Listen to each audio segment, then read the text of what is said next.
हाँ तो गाइस, आज हम इस वीडियो के अंदर बात करने वाले हैं आपकी MPPNST के अंदर जिनको कॉलेज मिल गई है। जी हाँ, जिनको फर्स्ट राउंड या सेकंड राउंड के अंदर कॉलेज अलॉट हो चुका है, वो आगे कैसे पढ़े, उनके एग्ज़ाम कैसे होंगे, यानी कि आज के बाद की जर्नी।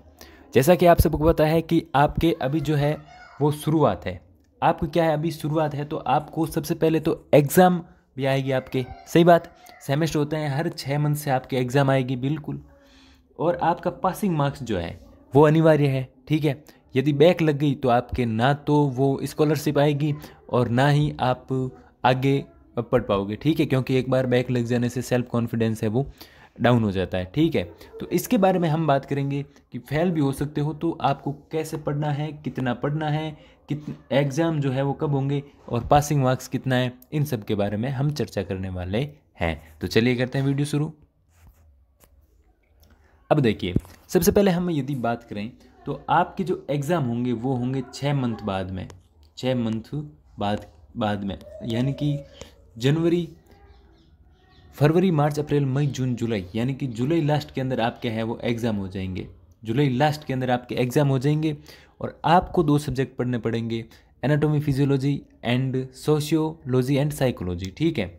और उन सब के 75, एक एग्ज़ाम होगी 75 की, ठीक है, 2 पेपर होंगे, तो 75 के 2 पेपर होंगे, ठीक है।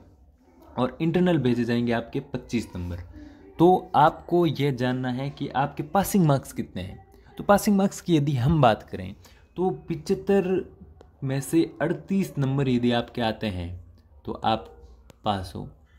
37 आते हैं तब आप ग्रेस से पास हो। किससे पास हो? ग्रेस लग जाता है आपके। और 36 फिर भी ग्रेस। और यदि दोनों में ही आपके बैक है तो फिर ग्रेस से भी कुछ नहीं होगा, फिर आप फेल हो जाओगे, ठीक है। आपको वापस पेपर है वो देना पड़ेगा। अब देखो, इंटरनल जो होते हैं ना, ये किस बेस पर भेजे जाते हैं, जैसे आपकी अटेंडेंस कितनी है कॉलेज के अंदर और आपका बिहेवियर कैसा है, ये सभी कॉलेज वालों के हाथ में है। तो ये तो मानो 25 के 25 ही भेजे जाएंगे, या फिर 24 या फिर 20 से कम किसी के नहीं भेजे जाते हैं। लेकिन इनमें से आपके जो है वो आपको 38 लाना अनिवार्य है, ठीक है। तो ये चीज़ आपको समझ में आ गई। अब आपको पढ़ना कैसे है और कितना पढ़ना है ये मैं आपको बता देता हूँ। पहले चीज़ तो ये है कि जैसे मान लो आपको पढ़ना कितना है, पढ़ना इतना ही है जितना आप पढ़ सकते हो, कोई इसकी लिमिट नहीं है। पासिंग मार्क्स तो आपको लाना ही है और इसके बाद ही आपको नॉलेज के लिए पढ़ना है। यदि आपके पास टैलेंट होगा तभी आप आगे कुछ कर पाओगे। अब गर्ल्स को तो गवर्नमेंट कॉलेज मिला है तो उनको तो जॉब भी मिल जाएगी, लेकिन जो बॉयज़ हैं उनको तो पढ़ना पड़ेगा ना, टैलेंट के बिना उनको नहीं मिलेगी। और कैसे पढ़ना है, तो सबसे पहले जो नोट्स लिखाते हैं आपको, वो नोट्स है वो क्लियर करो।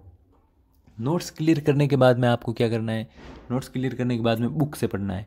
ऐसे करके आपको अपनी तैयारी है वो करनी है। और इसी से रिलेटेड यदि आप और भी कुछ चाहते हैं तो कमेंट में ज़रूर लिखें, हम आपके हर कमेंट का रिप्लाई ज़रूर देंगे। धन्यवाद।